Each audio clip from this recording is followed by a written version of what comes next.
Good morning po, Manong Ted. Good morning po, Ma'am Cha. Happy New Year po. Happy New Year. Salamat po sa inyong panahon. Ito po si Chacha. Go, Yes Cha, please. po, Sec Vince. Thank you po. Kahit medyo parang wala na kayong boses, pumayag pa rin po kayo sa panayam. Ay, po, mas pasensya na po. Okay Opo. lang po. Okay lang, Sec Vince. Sec, umpisahan po natin yung panayam kasi medyo na-miss kayo ng mga listeners and viewers natin. Matagal-tagal Oo nga din po. yung uli Pasensya nating na po, ugnayan matagal-tagal eh. din. Okay lang po, walang problema. Sec Vince, dito po sa maling coordinates at data na binabanggit po ni Senator Ping Lacson na may kaugnayan po sa Ghost Opo. Flood Control Projects na sinasabi nga po parang sinadya na mali no na ipinasa nitong si Bonoan sa Pangulong Bongbong Marcos Jr. Confirmed po ba ito na 421 flood control projects ang may kaugnayan dun sa mali-maling coordinates at nakita nyo na po ba mismo kung ano-anong mga proyekto ito? Ganito po, no? Una-una po, ongoing pa rin po ang ating validation kasama ni General Azurin tsaka ni Undersecretary Bisnar, kasama na rin ng PNP at AFP. Pero ito lang po ang masasabi natin, no? Ayoko po munang pumunta dun sa kung sinadya ba ito o pagkakamali lang, pero ito po ang fact, no? Ang fact ay marami po dun sa mga proyekto at coordinates ng mga proyekto na ipinasa ng DPWH para sa isumbong sa Pangulo website ay mali po ang coordinate. Ako po mismo, naka-experience po ako niyan sa Oriental Mindoro. No? At chinek po namin doon sa coordinates na sinabmit. Nung kakapasok ko, kurang po ito. No? So, sinabmit po ito bandang mga Agosto. Pumasok po ako ng September. Pumunta po ako sa Oriental Mindoro. Kahit ako po mismo, meron kaming pinuntahan. Sinabi, may proyekto dyan. Ala akong nakitang proyekto doon. No? Sa Mindoro. No? Sinasabi niya may proyekto daw ang SunWest Corporation doon pero wala. So, totoo po na maraming mga proyekto ang hindi mahanap dahil po mukhang mali ang coordinates na isinumite sa isumbong sa Pangulo website. As to yung motibo po noon, kung yun po isinadya, yan po ay kailangan imbestigahan talaga ng mabuti dito sa ongoing investigation natin. Oo. Ito po bang mga coordinates na ito na hindi pa natin sure kung sinadya ba, sino po ba ang nag-prepare nito? Sino po ang nagpasa nito? Kasi kahapon sa naging ugnayan po namin din dito tungkol sa issue na ito, ang binabanggit ni Mayor Benji Magalong, parang natanong niya si Secretary Bonoan before tungkol po dito sa mga coordinates. Hindi pa sigurado na mali noong time na yon. Pero dahil daw po siya ay marami ng kailangang intindihin, he's parang assuming na yung kanyang mga mas nakabababa po, USEC natin, ASEC at iba pang kawani ng DPWH ang gagawa na nito mga bagay na ito. Pero para mas klaro lang, sino nga po bang gumagawa ng listahang ito? Opo, ang nag-submit po ay ang DPWH bago po mag-resign si Secretary Bonoan. No? Sinamit po ito sa PMS sa Malacanang para nga po doon sa isumbong sa Pangulo website. As to sino po specifically, ang mga grid coordinates po ay nanggagaling sa isang sistema, yung tinatawag ng PCMA, na at that time ay under po sa planning division ng DPWH. Under sa planning division. Ito po ay opisina ng yumaong dating Undersecretary Cathy Cabral. Para lang po din mas malinaw, PCMA ang stands for, ano po ito mismo na sinasabi nyo under Ano sa... po ito? Project Coordination and Monitoring Application. No? So sistema po ito, software po ito. Ito po ay ginagamit, pero po ito ay ini-encode po yan ng mga iba't ibang mga project engineer ng DPWH. Yung coordinates, pinapasok po yan. Oo. So, PCMA under the planning division ng yumao pong si Yusek Cabral, may binabanggit pa pong isa si Senator Ping, MYPS. Ano naman po yun? Ano po yan, no? Kasama din po yan dun sa PCMA system. No, hindi ko lang po kabisado yung acronym, yung mga salita, pero kasama din po 'yan sa sa pagpaparaan ng pagmo-monitor. Actually, lahat po ng mga sistemang ito ay subject na po sa ongoing audit ng DPWH ngayon, no? Nagpatulong nga po kami sa private sector. Meron po tayong kasi hindi naman po pwede yang i-audit ng mga tao din na gumagamit yan sa loob ng DPWH. So tayo po ay nagpatulong sa mga iba't ibang mga private sector IT groups para tulungan kaming i-audit yan at magrekomenda ng mga paraan paano natin mapapagakas at may iwasan natin yung obvious na human intervention at manipulation na nangyari nung nakaraan. Okay. So yung binabanggit niyo po ngayon, meron ng private firm na tumututok po dito para malaman kung ilang coordinates yung mali? Meron po or tayong, Oo. nagpapatulong po tayo. No? Wala po tayong hinire. Ano lang po, puro ito mga volunteer lang po na pinapa-audit natin, parang third party. So sa Na ngayon, pinapacheck kung ano ba ang mga pagkukulang, anong mga iba't ibang paraan para mamanipula ang mga datos, at paano aayusin ito para hindi na ito magawa in the future. okay. For future po, para Kasi hindi na ang IT maulit. naman po, alam niyo naman po, ang tawag dyan sa IT parlance o yung salita pagka kahit may software ka maganda, kung mali ang pinapasok na datos, ang tawag dyan, garbage in, garbage out. So kailangan pong iwasan yon. So sa ngayon po, yung data na kung gaano kadami yung coordinates, still hindi pa rin tayo sure kung mas kaunti o mas Hindi madami pa pa rin po. sa 400 Yan po. plus. Opo, kaya nga po yan ay ongoing pong binabalida ng riniribalida ng ating mga iba't ibang kasamahan. Kasama na po ang PNP, ang AFP at iba pa po. Oo. And then So Sec ano po Vince, yan, no? Oo. Medyo masalimuot na proseso po kasi ito. Oo, Pero ang pagkakaalam oo. ko po, magre-report na po si General Asurin at si Yusek Bisnar sa mga susunod na araw dun sa kanilang mga na-revalidate. So hindi pa natin masasagot kung ilan po talaga dito ang mali, ilan yung talagang Opo. kumbaga sinadya na hindi tamang coordinates. Pero sir, yun pong mga system na ginagamit o MYPS man yan or PCMA, gaano na po ba katagal yan ginagamit ng DPWH? And for the longest time, hindi po nakikita na baka may mga naipapasa na maling coordinates? Mukhang ganun nga po kasi ang pagkakaalam ko, at least ang PCMA, ano po yan, no? Previous administration pa po yan. Kinabet, no? In-install. Okay, kinabit at So ano in-install. po talaga? In fact, marami din pong mga reklamo pati sa mga LGUs at mga provincial governors, no? Na mali-mali din po yung naibibigay sa kanilang coordinates kasi pagpunta nila doon, wala. Okay, last admin po ito ginamit. Pero prior to that, ano po bang sistema ang ginagamit natin? Mas okay po ba iyon kumpara dito sa parang Hindi ko mahirap po i-check? masasabi kasi nung panahon pong yun, mano-mano . So, alam nyo, ang sistema naman po, generally maayos dapat yan, no? Pero yun nga, kapag ang paggamit o pagpasok ng datos, mali o sinasadyang minamali, yun nga po ang tawag dyan, garbage in, garbage out. Okay. So, kailangan po talaga yung buong proseso ang repasuhin at i-review at ayusin. Tsaka may problema tayo doon sa nagpapasok ng data. So may mga Tama tao po yan. doon sa planning ang iniimbestigahan nyo na rin po ngayon. Hindi lang po sa planning, kundi pati po yung mga project engineer kasi nag-originate po yan sa field sa project engineering personnel from the region papunta sa district engineering offices. Masakit po sa ulo ito lalo. So hindi lang Masakit po talaga, napakarami po niyan. hindi lang sa main office. Libo-libo pong mga project engineer ang meron ng ang DPWH. Kaya ano po ito? Oo. Masalimuot pong pagre-revalida ito. Ano ang tanong diyan siya, Sec, ano motive? Opo. Ano ang motive kung sabi nga po ninyo ayaw niyo humusga ngayon pa lamang kung sinadya o hindi kasi iniimbestigahan. Kung sinasadya ito, ano ba motive kung sakali? Klaro naman po siguro kung anong motibo, Manong Ted, no?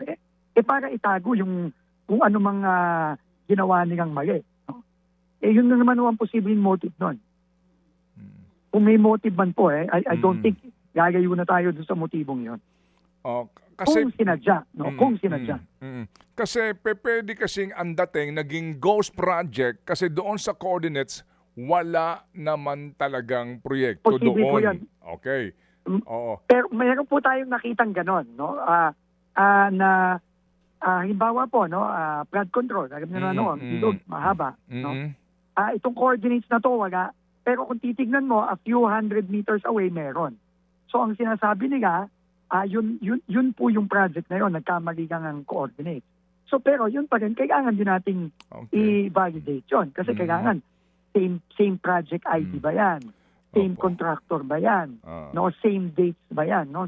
So, yun po ay kailangan i-revalidate. Pero meron pong ganon. Tama po kayo doon. Sige. So, kaninyo nag-iimbestiga po, sino ho particular ang nag-iimbestiga dito para ho magkaalaman and the possible cases na maaaring isampa? Opo. Right now po, within DPWH, Undersecretary Ato Bisnar, former General Ato Bisnar, at kasama po niya dyan si General Asurin na sa ICI. Sila pong dalawa ang nag-lead ng investigation into the suspected ghost projects. No, kasama din po yung buong team na yan na itinalaga ng ICI. Mm-mm.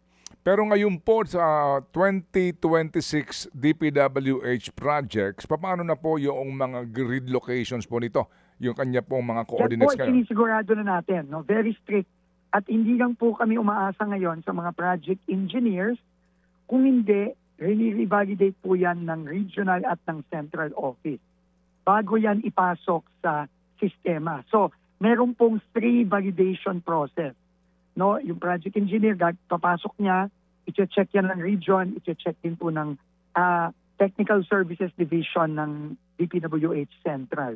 At hindi lang yun, Manong Ted, ngayon po, alam niyo naman po, kami po ay gumagda ng Memorandum of Cooperation with various groups, no? Kasama po ang CBCP, ang Mayors for Good Governance, at ang mga civil society groups led by TAPAT, no? So yan po, in fact, nagmi-meeting na po kami since last year pa at ngayon na napasa na ang budget para nga po coordinated po lahat ang pagmamonitor, pati po yung ating mga civil society groups, mga LGUs, pati na rin po ang simbahan, kasama po sa pagmamonitor at pagbabalidate ng tamang mga lokasyon ng mga proyekto. Oo. Yes, Sec Vince, medyo curious lang ako dun sa ginagamit nating sistema sa DPWH. Balikan ko lang yung coordinates Opo. kanina. Sabi niyo po from Opo. regional offices, merong nag-e-encode doon ng mga bawat proyekto. District po, district office. Bawat district office. regional district office papunta sa main office ng DPWH. Pagdating po Yes sa main po, office, tama po yan. pagdating sa main office ng DPWH, hindi na po nila mababago 'yon. Kung ano yung pinasa ni regional district office, yun na po 'yon. Hindi po, mababago naman po. But I think ang naging problema nung nakaraan, wala pong revalidation. Meaning kung ano po ang ipasok ni project engineer, halimbawa sa Bulacan, no, sa first district of Bulacan, yun na po yun. Kumbaga, pinagkakatiwalaan na nila na tama yun at wala pong nangyayaring revalidation. Yun po ang nakita naming isang mga tingin namin talagang malaking pagkukulang at weakness nung sistema nitong nakaraan. Oo. Yung pong Wala pong nangyayaring revalidation. Sino po dapat ang gumagawa ng revalidation? Ngayon po, ang ginagawa na ho namin ngayon, pag in-encode ng district, ibabalidate yan ng region, ibabalidate din po yan ng central, at ngayon po may dagdag pa tayo, pati yung mga nasa labas ng gobyerno tulad ng mga civil society groups, pati na rin ng mga LGUs, binibigyan namin silang access to validate. At magbibigay sila ng input sa isang sistema din. No? Okay, sige po. So parang multiple validation po. Yun po ang aming dinidisenyo ngayon para sa mga projects moving forward. Oo. Kailan po yan magiging epektibo? Ngayon taon po ba yan, Sec? Ngayon na pong 2026. Tsaka meron ho bang kumbaga, real time ngayon na monitoring na, kumbaga? Well, hindi naman ho natin masasabing real time, pero dito po sa bagong transparency, kasi po ang real time bawat segundo, bawat minuto, no? Dito po sa ating bagong ginaunch ng ating Pangulo na Transparency Portal, meron na pong regular satellite images na ipapasok tayo sa kada proyekto. So, syempre, by satellite, kailangan po tama yung coordinate, no? Kasi syempre, yung satellite, dun siya titingin. Opo. So, regular po yan. Ang aming usapan po monthly, no? Mag-upload ng mga satellite images monthly sa bawat proyekto na ongoing. Okay, sige po. Pwede ho ba, sir, once and for all, itong Cabral files na ito, kasi nung nasa bakasyon po kayo, ang sinasabi po ni Congressman Leviste, humihingi siya ng clearance sa inyo. That's one, na ito'y ilabas sa publiko, yung kanyang hawak na files. Pangalawa, pinahintulutan nyo siya na kunin itong Cabral files na ito sa office mismo ni Yusek Cabral. May visuals pa po ito. Ano ba talaga ang pangyayari dito? Ano ba kwento nito sa inyo? ipapaliwanag ko po ng mabuti. Para lang ho ano. Ito po yung nangyari September 4. Pangalawang araw ko pa lang po ito no, sa DPWH. Pumasok po ako September 2. Tumawag po sa akin ang yumaong Undersecretary Cathy Cabral, no, na nandun daw po sa opisina niya si Congressman Libiste at humihingi ng files. Ang tanong ko po, ano ang hinihingi? Ang hinihingi daw po yung district allocations ng mga proyekto. No, meaning, bawat distrito sa Pilipinas, ano ba yung mga proyekto niyan, ano ang total? Ang sabi ko po kay Yusek Cabral, that is public information yan. Kasi yan ay nasa budget, yan ay nasa National Expenditure Program. So, ibigay dapat yan. Yun po ang sinabi ko kay Undersecretary Cabral. Ulitin ko po, yung legislative district allocation. Yan po, anong taon yan, para sa anong taon? 2025 po ata sa aking pagkakaalala. No? Pero in fact, ang sinabi ko pa nga doon, kahit naman anong taon yan, public information dapat yan. So dapat yan nasa publiko yan. Okay.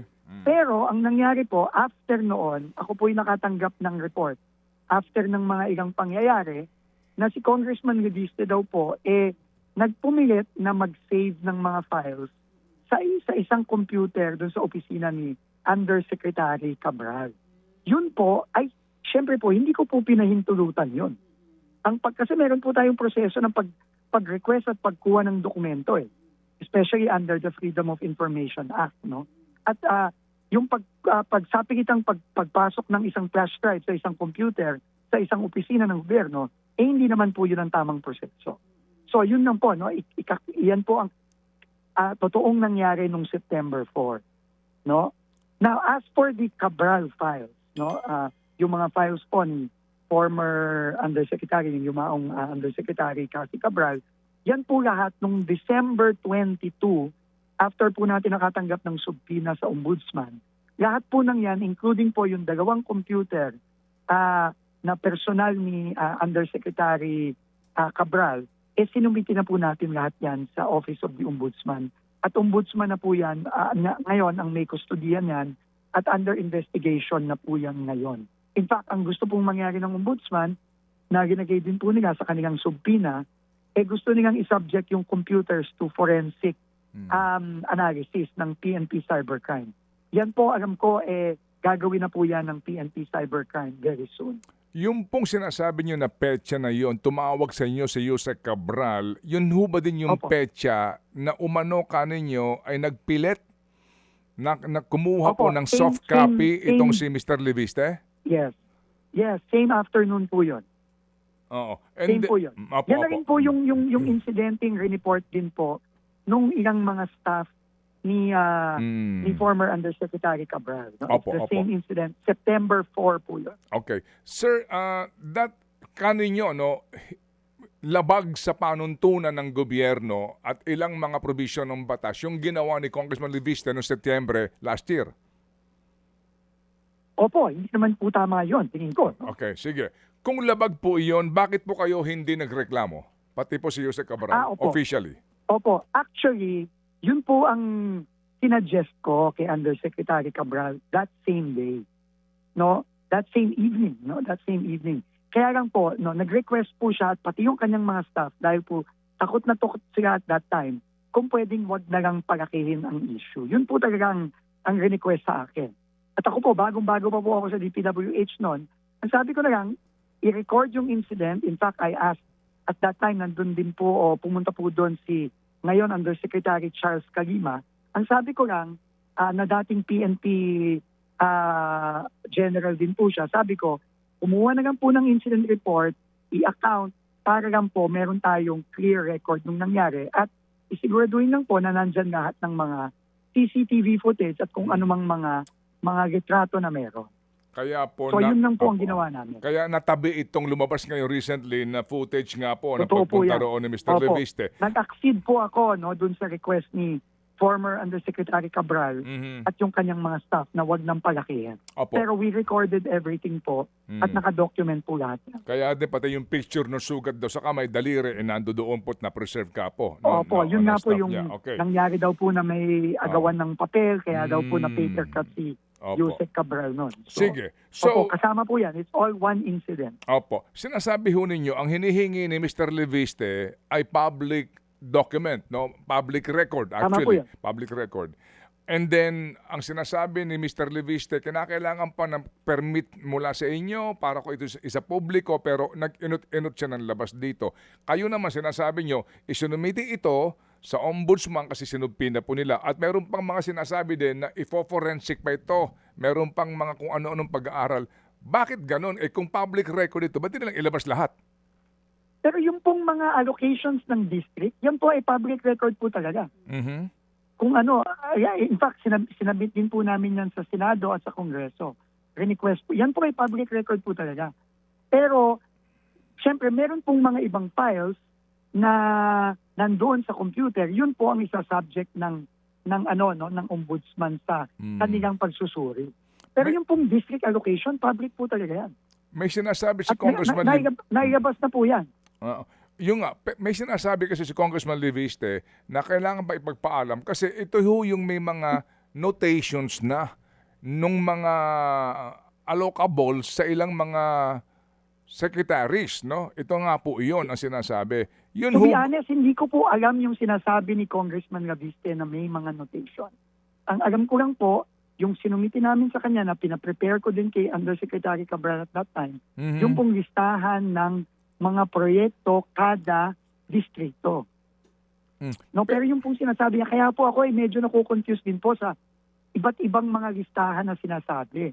No, kaya tingin ko po ang pinakamaganda na ginawa ng ombudsman, hiningi po niya ito at tignan po talaga ano po ba ang mga listahan na ito. By the way po, no, sa Manong Ted, hindi lang po mga listahan ang binigay namin sa ombudsman.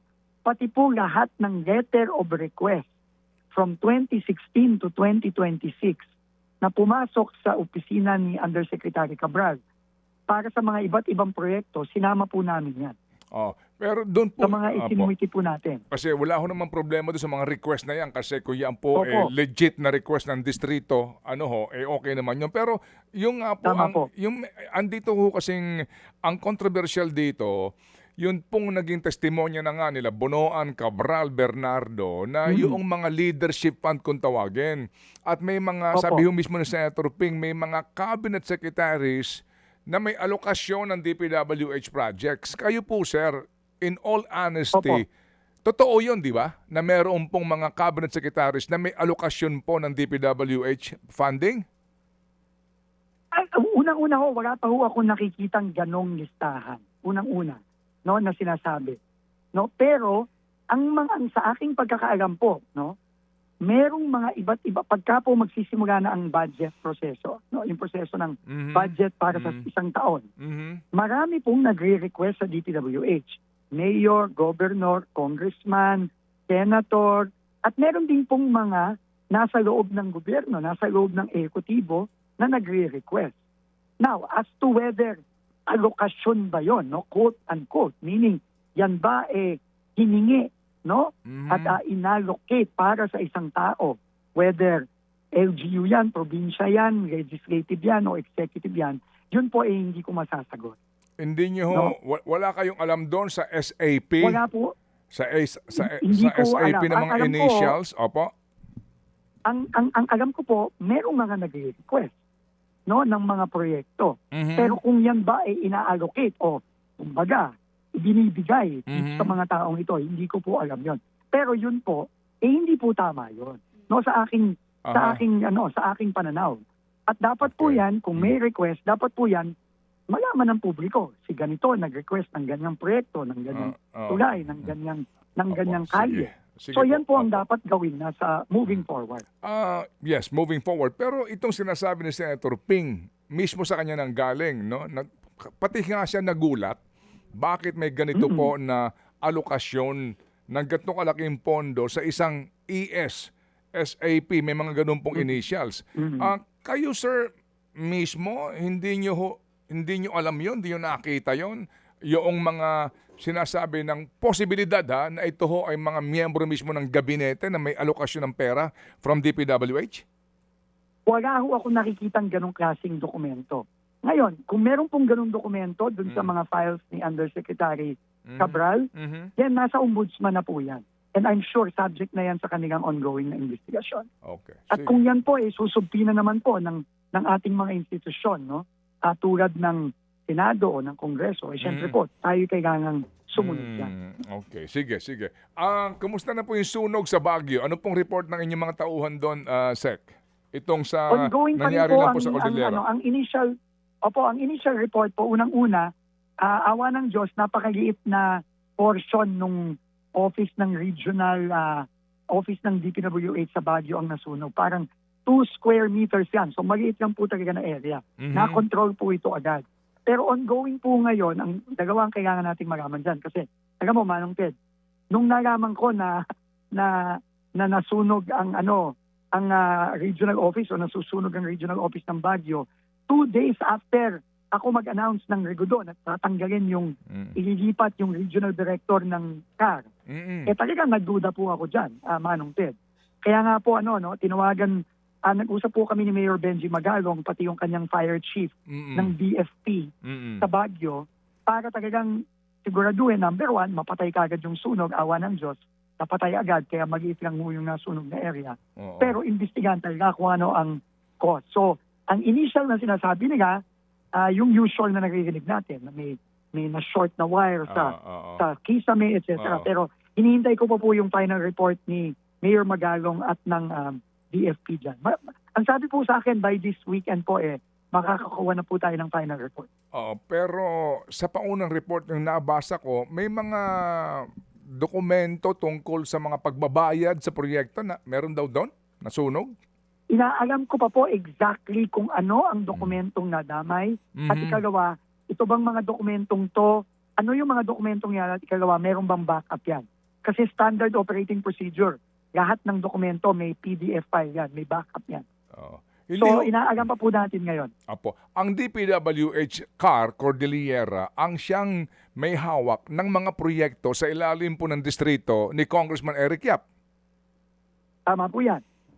Ang una ko nga pong tanong dyan at pakicheck kagad, sabi ko po kay Mayor Benji, and I gave also the authority to the city government to assist us in the securing of the area. Pinapacheck ko kagad kay General Bisnar kung may mga naapekto ang mga documents involving rock netting. Yun ang unang-unang kong pinacheck. Yun ho bang mga dokumento tungkol sa bidding at lahat ng dokumento dito po sa overprice ng mga solar lighting sa Benguet, rock netting na yan, pati po itong sinasabi din po ng mga overprice po ng mga pangkalsada at mga riprap na ginawa doon. May dokumento na ba kayong separately na hawak dyan at hindi lang kayo aasa sa Cordillera DPWH? Actually, yun po ang maganda, meron na po. Kasi lahat po ng dokumentong yan, last year pa lang, pinasumiti ko na po sa central office. So we have all the documents already. No, at mukha naman pong kasi tinanong ko din po talaga yan. Yan ang unang-una kong tinanong kay Undersecretary Bisnar at sa aking initial report, wala naman pong ganong dokumento na nadamay. Initially, yun po ang Pero hinihintay ko pa rin po yung final inventaryo ng lahat ng mga nasunog na dokumento. May CCTV ho ba doon sa DPWH CAR? Meron po. Pinapacheck ko din po yung CCTV footage. Opo. Kasama din po yan sa nasa BFP na. Okay. Anong sabi ho? Gumagana ba nung bago masunog? Gumagana naman, no. So, tingin ko po, sa final report, magagaman po natin talaga kung ano ang tunay naman yan. Okay. Sige po. Siguro, Salamat. in the next few days na ho yan, by the weekend. Salamat, Sec. Sec, kayo po nakita ko nga kayo doon sa may bandang Quezon Avenue sa Philippine Children's Medical Center, tsaka doon po sa binubuo na lung center, cancer center. May sinasabi kayo First, yun ho bang dalawang ospital na binabanggit nyo, yung funding dito, saan ba nanggagaling? Galing po ito sa DPWH, kasama po ang DOH. No, ito po ay funding ng DOH, pero ang DPWH po ang nag-i-implement. Ayun, ang implementing agency sa proyekto ay DPWH. Okay. Pero ang pondo po ay dun po sa mga hospital na yon. Halimbawa, yung sa cancer center, sa DOH po yan. Tapos yung pong sa NKTI po yan. Yung pong sa Philippine Children, sa Philippine Children's po yan. Pero ang nag-i-implement po, ibig sabihin, ang nagpapabid, ang nagmo-monitor, nag-i-implement ay DPWH po. Okay. Unahin ko itong PCMC. Ito'y araw-araw ko nadadaanan at hindi matapos-tapos yung building na ito. Anong issue dito? Sino ang contractor nito? At ano ang issue dito? Ba't di matapos-tapos? Opo, 2 building po yan, no, Manong Ted, no? Meron pong isang building, yung nakikita niyo siguro na 8 stories na parang 8 years na yata ang ginagawa. Manong Ted, I think this is the building na sinasabi mo. Meron pa kasing isang building na ang contractor ay si Sherman, something like that, no? Shierman, no? So, yung pong 8-story, yan po, matagal na pong ini-implement yan, no? Ang nag-implement po niyan ay ang PCMC mismo, hindi po ang DPWH. Yun po ang paliwanag sa akin nung head ng PCMC nung nandun ako nung Wednesday. Pero delayed po yan. No? At meron silang pinapatulong sa DPWH para mapabilis na nila. Yun po, tutulong po tayo dyan sa kanila. Pero yung pong ating ini-implement, yung pong mas malaking building nila, no, sa likod. No, yan po delayed din. No, and ang rason po sa delayed both nitong 8-story building na 8 years na in the making, yun nga po, unang-una, tingi-tingi po ang paglalagay ng budget. No, kasi halimbawa po, ang isang budget 500 million halimbawa para matapos. Ang ginagawa po diyan sa aking sa pag-explain po sa akin ng mga doktor natin diyan sa May East Avenue, bawat taon po, patsi-patsi po, tingi-tingi po ang ginagawin na budget. So, ang nangyayari po, delayed po ng delayed. Minsan po, 50 million, 100 million. Kaya po talagang nade-delay ang budget. At dahil dyan, nagsasuffer yung buong PCMC. Kasi, grabe po ang pila ng mga bata dyan. No? So, yun po ang nagiging problema. So, yun po ang tingin ko kailangan ng mabago. Magkano kanilang kailangan para po matapos agad-agad ang naturang 8 years ng construction ng building at saka yung inyong tatayong bago?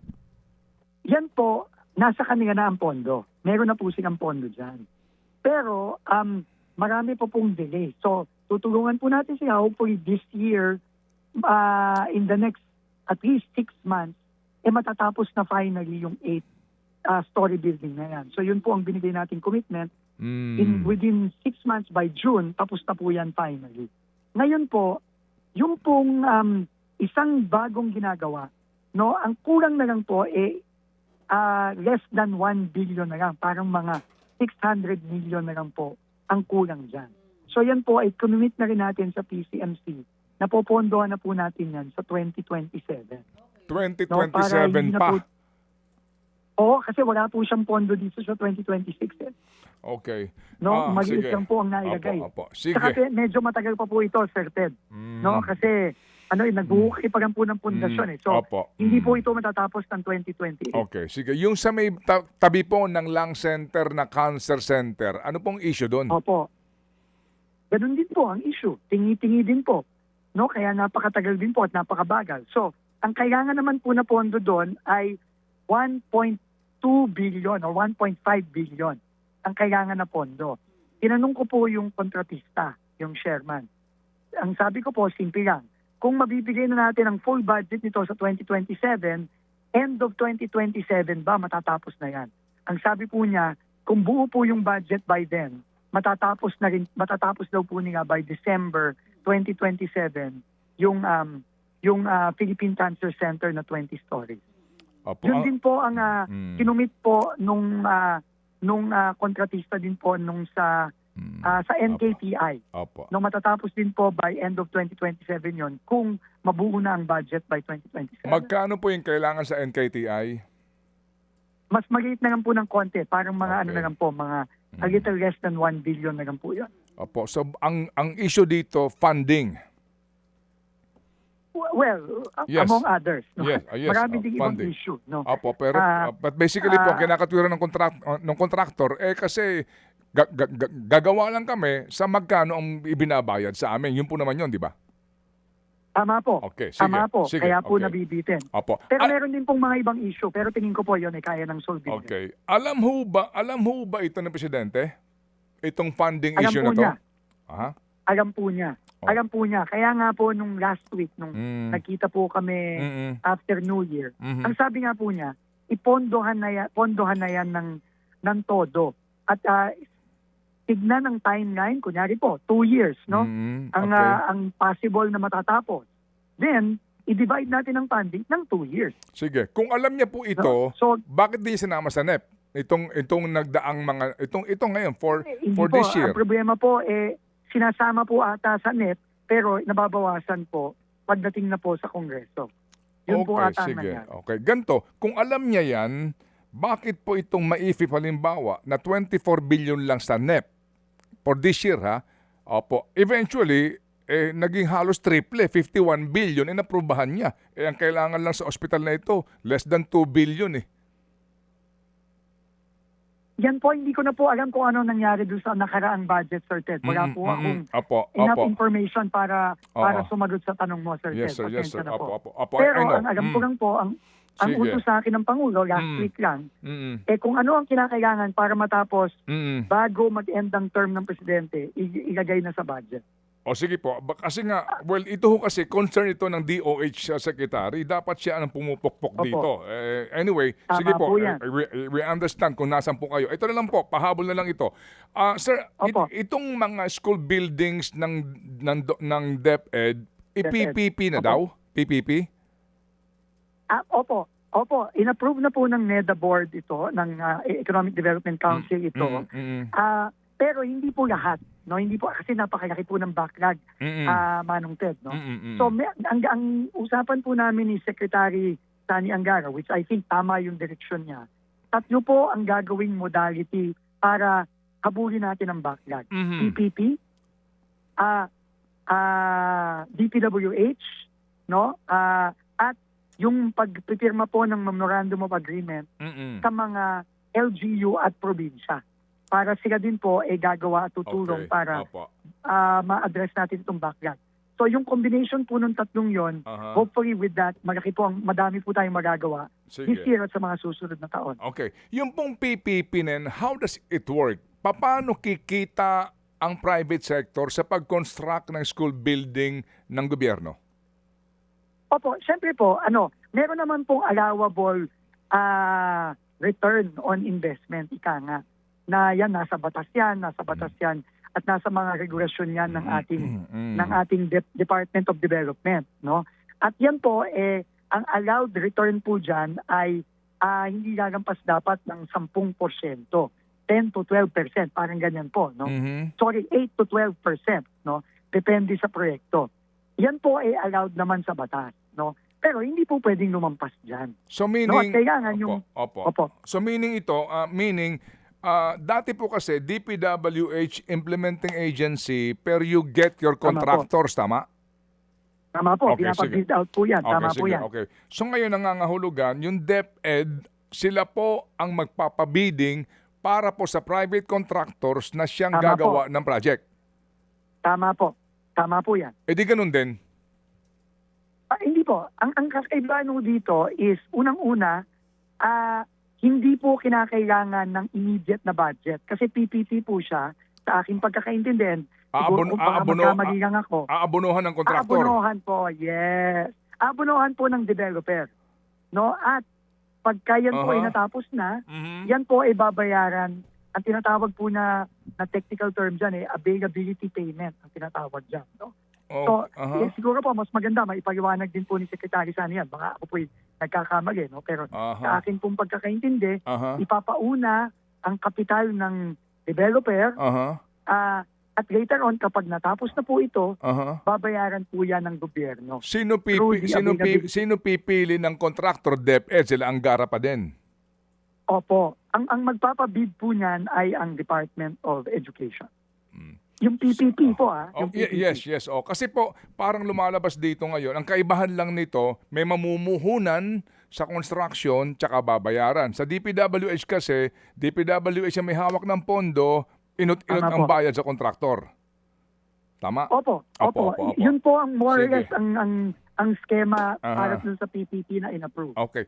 Pero Doon ganun... naman, halimbawa naman po, doon naman po sa mga MOA sa LGU naman po magpapabid nun. Pero probinsya, pero magpapabid. yung bayad, gobyerno din ang magbabayad eventually doon sa namuhunan ng kontratista. Opo. Tama po yan. Tama po kayo. So basically po, GAA funded rin ito. Ang magpapabidding ang DepEd sa kung sinong private sector na gagawa nitong proyekto, and then babayaran siya ng buo o paano nga naging yung anong modality nito? Babayaran siya agad Hindi ko doon sa po alam ang mode of Okay. payment, pero ang pagkakaintindi ko po, ang tawag dyan is turnkey. Ibig sabihin, mababayaran lang po ang developer Aha. kapag natapos na at natanggap na ang proyekto. Okay, So yun sige. po ang pagkakaintindi ko, pero baka po nagkakamali ako, Sige. Sir Ted. Opo. Pasensya na po kayo, napahaba tayo kasi No, no po problem ang dami po. Okay namin lang po, katanungan Sir eh. Opo. Opo. Pasensya na po. So ulitin po, Sek, at good luck po sa inyo. Opo, Sir Ted. Maraming salamat po, Manang Ted, Ma'am Cha. Thank you. Mga kapatid, brothers and sisters, saan ka pa? Dito na tayo sa totoo. Dito na tayo sa True FM. Mga kapatid, mag-subscribe and follow po kayo sa social media accounts ng True Network PH. Yan po kami. Hanapin nyo lang True Network PH, Facebook, Instagram, YouTube, TikTok, and podcast.